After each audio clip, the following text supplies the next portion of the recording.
Vous écoutez RM1, Nord-Sud 98.9, Centre 97.3, Est-Ouest 91.7.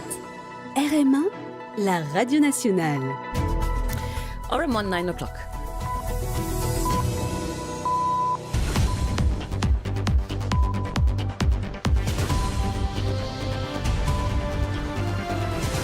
The news with Iris Stewart. Good morning, Iris. Good morning, Sophie. The headlines. Noise pollution, government considers tougher laws and higher fines. Child Protection Special Committee launched to overhaul institutional care. Antoine Domingue elected president of the Bar Council for a third term. Electoral reform sees PMO close the call for proposals. Fatal road accident in Catrabon claims the life of a 58-year-old driver. Heavy rain watch maintained as tropical storm Fitia develops in the Mozambique Channel. In world news, Burkina Faso dissolves all political parties. And in sports, disciplinary sanctions announced following AFCON 2025 final. The government is considering tightening the law and increasing fines to curb noise pollution. According to the Minister of Environment, Rajesh Bhagwan, 31% of complaints registered with the ministry relate to noise pollution. He was speaking at a press conference yesterday where he highlighted the growing scale of this environmental nuisance following the murder of Paul-Claude Duval in La Cavienne last December and the incidents reported at Palma Public Beach last weekend. The Ministry of Environment, in collaboration with relevant stakeholders, is preparing to take tougher action. Minister Bhagwan indicated that the law itself may be reviewed, including an increase in the fixed penalty, currently set at 10,000 rupees. More on this with Shrina Apadu. Environment Minister Rajesh Bhagwan painted an alarming picture of noise pollution in Mauritius. He stated that 31% of the complaints received by the ministry during 2024-25 concern sound pollution. 269 were related to noise. Since November 2024 to date, 154 fines have been issued for sound pollution compared to 62 in 2023 and 46 in 2022. This is proof that control has been stepped up, he added. He also pointed out that the beach is a peaceful place where people come for leisure. It's for everyone. It should be noted that Mauritius has strict laws to combat noise pollution. These include the Environment Protection Standards for Noise Regulations of 2022 and the Environment Protection Control of Noise Regulations of 2022. Minister Bhagwan said that the Police Commissioner agrees to a stronger police presence needed for environmental offences. The ERS will be given special assignments. He also underscored the importance of mutual respect for others' quietness. The minister pointed out that in the law there is a 10,000 rupee fixed penalty for this offence. They are planning to review related fines and the existing legislation so as to increase this fixed penalty.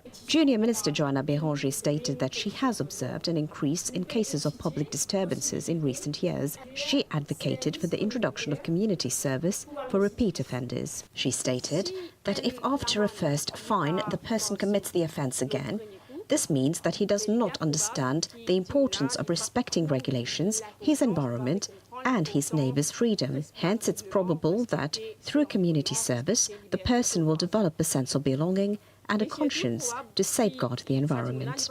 For the Environment Police, any violation will be punished. Inspector Amanse, head of the Environment Police, said that the police are not enemies and are here to help and protect people's rights. Hence, responsible behaviour is recommended when it comes to sound intensity and one's environment. A major announcement, long awaited and potentially marking a historic turning point in child protection in Mauritius. In response to repeated failures, inappropriate placements, and the silent suffering of children with severe behavioral disorders, the government has officially launched a special committee tasked with a comprehensive review of how these children are cared for in institutions. The committee has been given a clear and unprecedented mandate, placing direct responsibility on the state. Also in the news, the Bar Council, the governing body of the Mauritian Bar, has a new president. Antoine Domingue, aged 72, has been elected for a third term. He previously held the position in 2014 and was reappointed in 2015. The other members of the Bar Council are Yatin Varma as secretary, Bishan Ramdeni as treasurer, along with Natasha Biari Parai, Priscilla Balgobin Boiral, Mohamed Zaki Ramtula, and Hisham Ahmed Uzier. And now turning to electoral reform, the Prime Minister's office is closing its call for proposals aimed at improving the country's electoral system. Political parties, academics, NGOs, and the members of the diaspora had until Friday to submit their views. Political analyst Jocelyn Chanlao notes that this democratic exercise goes beyond administrative reform. He points out that while the first-past-the-post system is widely criticized worldwide, changing it remains difficult, particularly when those in power benefit from the current system.